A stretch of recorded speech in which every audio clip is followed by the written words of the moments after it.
আসসালামু আলাইকুম।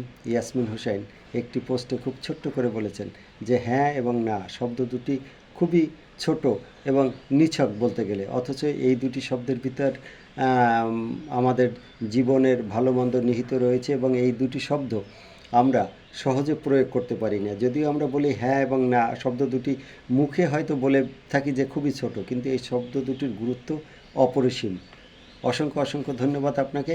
কাজেই এই দুটির শব্দের প্রয়োগ যদি কোনো ক্ষেত্রে অপপ্রয়োগ হয়ে যায় তাহলেই কিন্তু আমাদের জীবন মানে অন্যরকম হয়ে যাবে। কাজেই এই শব্দ দুটির প্রয়োগ যথাযথভাবে যদি আমরা প্রয়োগ করতে পারি তাহলে আমাদের জীবন হবে সুন্দর এবং স্বাভাবিকভাবে চলবে। আর যদি কোনো পর্যায়ক্রমে যদি এই দুটি শব্দের অপপ্রয়োগ আমাদের জীবনে ঘটে থাকে, হ্যাঁ এবং না, তাহলে আমাদের জীবনে অশান্তির আর শেষ থাকে না।